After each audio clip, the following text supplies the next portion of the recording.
Hey everyone, it's TC here. Thanks for watching today. I'm just checking in because, guys, 2019 is almost done. Like, we have 3 weeks left, and wow, hello, talk about year end. You know that I am a huge bookworm. I love to read. I try to read a book a week. That doesn't always happen. This year, I'll be honest, I just checked my list, and what should be for 52 weeks in the year, 52 books, I'm at about 45, so close. 2019 was crazy, I'm just saying. Give yourself a little grace, right? I figured since it's the end of the year, I'm going to break down what some of my favorite books were for 2019. Now, that does not mean that those books came out in 2019, it just happened to be the year that I read them in. So let's get started. My 2 favorite fiction books of the year. One of them is All We Ever Wanted by Emily Griffith. She's had books made into movies before, and they're typically of that romantic comedy sort. This is not that. If it doesn't make you an activist, I'm concerned with your soul, to be honest. It was one of those books that actually made me think about, what if it's my daughter? What if it was my son? What if it was my family member? How would I react? And I know that's definitely what she wanted, so I'm not going to give away the storyline or the plot to that, but All We Ever Wanted by Emily Griffith. So, amazing book. The next one is called The Gown. I love historical fiction that can just transport you to another place and another time.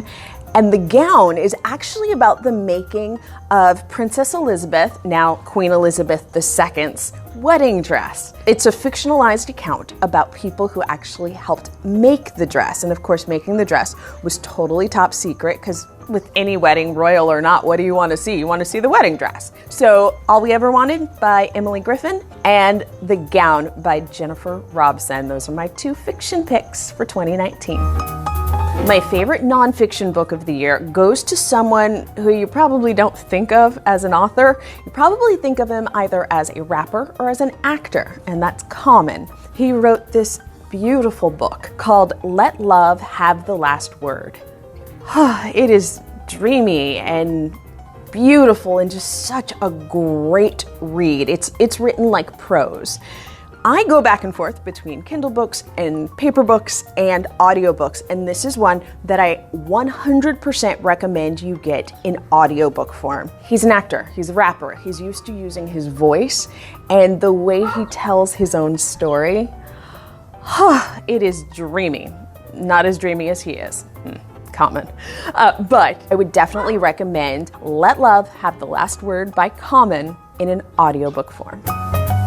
Humans in our best form, we are teachable creatures, and one of the best ways to learn from another is to hear their own story. And so my next pick is in the biography/autobiography category, and that is going to Elaine Welteroth. She wrote a beautiful book called More Than Enough. You may not know Elaine Welteroth, but you probably know her work. She was the editor of Teen Vogue, so working right under Anna Wintour. She really shaped the way the conversation for girls, teens, young women went for several years.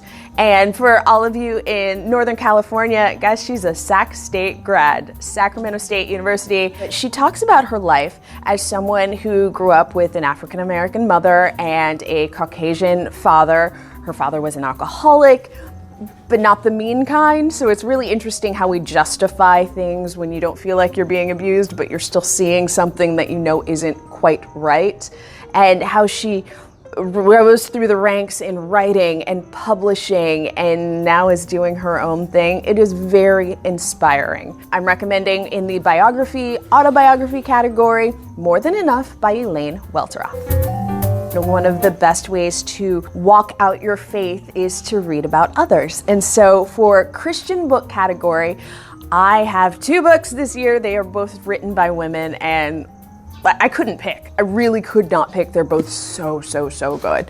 One of them, How to Have Your Life Not Suck. Like, hello, title alone, there you go.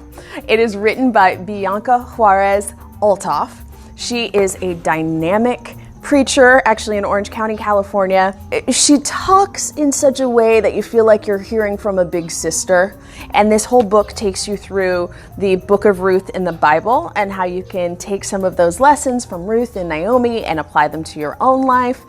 I love it. She talks about how she sees the Bible like a telenovela, which for those of you who don't speak Spanish, that is like a Spanish soap opera. So if the Bible has ever seemed really boring to you or like this is old man speak, she makes it sound like just dramatic and spicy and you go, woo, this was some deep stuff. Definitely worth it. How to Have Your Life Not Suck by Bianca Juarez Olthoff, my second favorite Christian book of the year. Rise of the Truth Teller by Ashley Abercrombie. We need some more truth-telling in society today, and that doesn't matter if you're Christian or any other religion, just humans need more truth-telling. And she starts by telling her own truth and then helps you to build up the strength to tell your own, whatever story that might be. And she talks a lot about forgiveness and love and forgiveness of self and other people, and it's a really beautiful book. It really is. So those are my two in the Christian book category, my two favorites for this year. There are notes in the margins of both of these. How to Have Your Life Not Suck, Rise of the Truth Teller. All right, friends, those were my books of 2019. Those were my favorite. Please drop me a comment. Let me know what you think. Did you enjoy my list? Are there any that you haven't heard of you think you might grab? Anything that I should read? I mean, hello, give me another book to read. I would love that. I want to know what you enjoyed from the last year. And I want to encourage all of you, libraries are beautiful, wonderful things. Go to your local library. You can get electronic books, you can get paper books, you can get audiobooks from them. Also, support your local booksellers because there are some amazing small businesses out there, and those owners of those bookstores can take you to individual books and give you great recommendations also. So support your local small business and go to your local library. Talk to you soon, everyone.